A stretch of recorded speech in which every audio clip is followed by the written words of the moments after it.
Nah, di antara beberapa buku yang saya sudah pelajari, saya lebih puas kepada bukunya Syed Sabiq karena beliau menerangkan 4 mazhab dengan alasan-alasan yang sangat mudah dicerna untuk kita pahami. Assalamualaikum warahmatullahi wabarakatuh. Alhamdulillahi wa kafa wassalatu wassalamu ala nabiyina Mustafa wa ala alihi wa ashabihi wa man ihtada ila yaumil wafah. Di hadapan kita ada buku fikih menarik sekali untuk kita baca. Bukunya namanya buku Fikih Sunnah, karangannya Syekh Sayyid Sabiq. Ya Rasulullah, kam ahlumu law anni amshi bi khutat. Sayyid Sabiq adalah seorang ulama Mesir yang hidup di zaman kontemporer atau zaman-zaman akhir-akhir. Buku ini memiliki 3 jilid. Di percetakan-percetakan lain ada yang sampai 4-5 jilid. Tetapi yang untuk yang percetakan Al-I'tisam ini dia ringkas. Maksudnya tulisannya lebih kecil sehingga bukunya lebih sedikit jilidnya. Kalau kita temukan ada yang 4, ada yang 5, tetapi Al-I'tisam hanya mencetak cukup dengan 3 jilid. Teman-teman, buku Fikih Sunnah ini dikarang oleh Syekh Sayyid Sabiq pada tahun 1365 Hijriyah atau Masehinya 1946. Jadi kurang lebih 1 tahun setelah Indonesia merdeka. Karena Indonesia merdeka di tahun 1945 dan buku ini dicetak tahun 1946 Masehi. Dan uniknya buku ini sudah bisa menjadi rujukan kita setiap harinya. Amal ibadah apapun ada di sini. Dan buku Fikih Sunnah ini diterbitkan oleh penulis enggak langsung per jilid, tetapi per judul. Nah, kalau nas aslinya dia itu per judul. Mungkinnya bab sholat ya, 1 buku sholat. Kemudian bab puasa ya puasa. Bab haji, haji. Jadi tulisan asli pada percetakan buku ini yang aslinya dia tidak pakai jilidan langsung digabung jadi 3 atau 4 atau 5, tetapi banyak jilid tergantung dari pembahasan fikih yang dibahas oleh Syekh Sayyid Sabiq. Tetapi penerjemah sudah kemudian menggabungkan semua bab-bab subjudul tersebut menjadi satu bagian yang dikumpulkan kemudian menjadi 3 jilid. Dan alhamdulillah semenjak diterbitkannya buku ini oleh beliau Syekh Sayyid Sabiq sampai hari ini belum ada revisi tentang buku tersebut. Jadi buku ini sangat baik untuk kita miliki. Nah, di antara para ulama ada juga yang berkomentar tentang buku ini, mengatakan bahwasanya buku ini tidak bermadzhab karena buku ini mencakup semua mazhab. Ya, semua mazhab dicakup. Jadi ada 4 mazhab dibahas di sini semua. Jadi nggak cuma Syafi'i, Maliki, Hambali ataupun juga Hanafi, tapi semuanya. Maka ada ulama mengatakan buku ini tuh tidak perlu untuk jadi rujukan karena buku ini tuh tidak bermadzhab. Kalau tidak bermadzhab berarti tidak beragama. Maka dibantah oleh penulis bahwasanya buku ini bukannya tidak bermadzhab, tetapi mengambil yang paling baik di antara beberapa pendapat para ulama.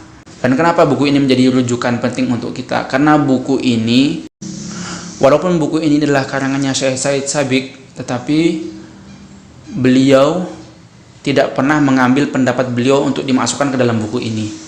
Tapi ini murni Quran Sunnah, Quran Hadis, kemudian pendapat para sahabat, tabi'in, dan jumhur ulama. Dan mengutip perkataan-perkataan ulama, lalu kemudian dikumpulkan menjadi dalam buku ini.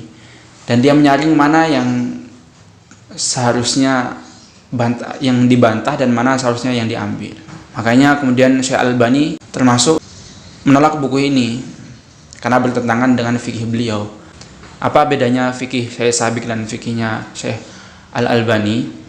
Kalau fikihnya yang diambil oleh pendapatnya Syekh Al-Albani, dia lebih fokus kepada zahirun nas. Jadi konteksnya dalam nas, dalil syar'i dan dalil qat'i itu apa ya, itu yang diambil. Tetapi Syekh Sabiq tidak, beliau mengambil maqasidun nas. Tidak seperti Syekh Al-Albani yang mengambil Dhahirun Nafs. Dhahirun Nas itu ya hanya mengambil kalau bunyinya seperti ini ya udah diartikan seperti ini, tetapi Syekh Albani mengambil maksud dari tujuan hadis ini atau ayat ini itu apa. Kelebihan yang lain yang ada dalam buku ini adalah kata pengantar langsung disampaikan oleh imam besar umat Islam, yaitu Syekh Al-Imam Hasan Al-Banna. Ini menunjukkan bahwasanya Syekh Hasan Al-Banna sangat merekomendasikan untuk kita mempelajari buku kitabnya Syekh Said Sabiq. Kelebihan yang lain adalah buku ini sudah menjadi hidangan pembahasan di banyak negara, termasuk di negara kita. Dan saya pernah bertanya kepada salah seorang teman saya yang beliau hari ini mengambil S1 di salah satu universitas di Indonesia ternama. Saya tanya buku fikihnya apa? Ternyata yang pakai adalah bukunya fikih Said Sabiq. Saya sudah beberapa kali memiliki buku, saya sudah baca buku fikih dan sudah mempelajarinya. Di antaranya adalah buku fikih Minhajul Muslim, kemudian Ala Madzahibil Arba'ah, kemudian Rawa'iul Bayan, kemudian juga buku fikihnya Imam Syafi'i atau Abu Suja, dan juga buku fikih sunnah dari Said Sabiq. Nah, di antara beberapa buku yang saya sudah pelajari, saya lebih puas kepada bukunya Said Sabiq karena beliau menerangkan 4 mazhab dengan alasan-alasan yang sangat mudah dicerna untuk kita pahami. Nah, dengan dalil-dalil yang sangat ringan dan tidak membuat ruwet untuk kita cerna di dalam kita menelaah kitab tersebut. Kalau bagi saya, dari buku-buku yang sudah saya baca tadi, 2 buku rekomendasi yang saya pegang, yaitu Rawa'iul Bayan sama Fikih Sunnah.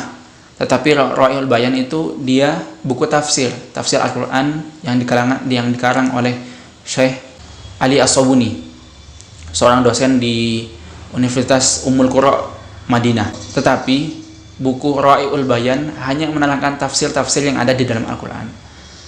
Tidak semua yang ada dalam hadis itu tidak, tetapi apa kandungannya ada dalam Al-Quran dikaji dalam situ, tetapi tidak selengkap fikih sunnah.